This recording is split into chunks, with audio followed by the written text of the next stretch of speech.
Masa kecil adalah masa-masa yang paling indah, penuh kenangan, masa yang tidak akan pernah terlupakan. Kita bebas bermain dan bermain tanpa ada beban di pikiran, tanpa ada kecemasan soal apakah besok aku bisa makan. Waktu, kenapa waktu selalu berubah-ubah bagi setiap orang, padahal hakikatnya waktu itu tidak pernah berubah. Waktu itu terus berjalan maju, tidak mungkin waktu berhenti bergerak atau berjalan mundur, tidak mungkin dan sangat mustahil. Lantas, kenapa waktu selalu berjalan berbeda bagi setiap orang? Waktu memang misterius. Kita selalu heran bagaimana caranya waktu memberikan kehidupan yang berbeda bagi setiap orang. Apakah waktu yang merekam ingatan dan semua kenangan kita? Contoh sederhananya mungkin seperti ini. Saat kita sedang berpacaran, bermesraan dengan kekasih kita duduk sambil menikmati kopi di kedai. Waktu yang kita lewati terasa begitu cepat. Sedangkan bagi karyawan yang bekerja di kedai tersebut rasanya begitu sangat lama. Mereka berkali-kali melirik ke arah jam, menunggu kapan waktunya pulang kerja. Apa yang kita rasakan dengan apa yang karyawan kedai rasakan pasti berbeda, padahal waktu yang kita habiskan sama. Apakah ada hubungannya waktu dengan persepsi, waktu dengan ingatan, waktu dengan kenangan?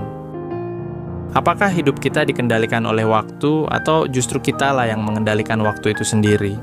Kenapa saat kita masih kecil, waktu berjalan sangat lambat, sedangkan saat kita mulai beranjak dewasa, waktu terasa berjalan cepat bagai anak panah yang dilepaskan dari busurnya? Jawaban ilmiah soal pertanyaan di atas adalah, saat kita masih kecil, kita masih banyak belajar dan mencoba memasukkan satu persatu memori ke dalam otak. Itulah yang membuat waktu berjalan sangat lama. Saat kita masih kecil, detak jantung saat kita masih kecil juga lebih cepat 150 per menit. Sedangkan saat kita dewasa, detak jantung normal kita 75-90 per menit. Artinya, saat kita dewasa, kita butuh waktu 2 menit untuk mencapai jumlah detak jantung yang sama dengan waktu Anda masih kecil dulu. Maka, meskipun waktu sudah berjalan selama 2 menit, otak kita mengira bahwa ini masih 1 menit. Lantaran dulu, kita cuma butuh waktu 1 menit dalam mencapai detak jantung 150. Lingkungan juga menjadi pengaruh penting saat kita masih kecil. Lingkungan di sekitar adalah tempat untuk bereksplorasi dan mengenal segala sesuatu yang baru. Rasanya ada saja hal baru yang ditemui setiap harinya dan terasa seru. Saat kita dewasa, dunia seakan lebih mudah ditebak.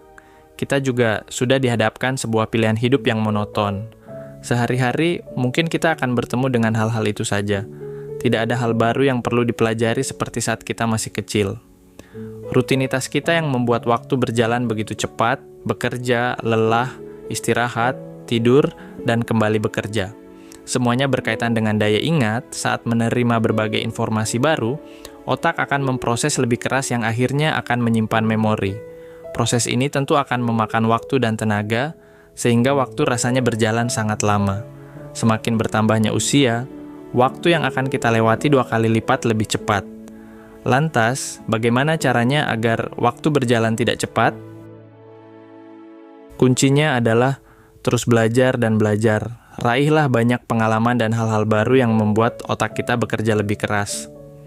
Jangan berhenti belajar, karena saat kita belajar waktu terasa seperti di belakang kita, melambat. Ingat, waktu tidak berjalan cepat karena jalannya waktu adalah hal yang tetap dan pasti. Kita hidup di dimensi ketiga yang mana kita mengenal panjang, lebar, dan tinggi. Dan waktu hanya berjalan ke depan, bukan dimensi keempat yang mana waktu adalah segala-galanya. Waktu dapat dimanipulasi. Pesan saya hanya satu, waktu tidak pernah murah, jangan pernah lihat harganya.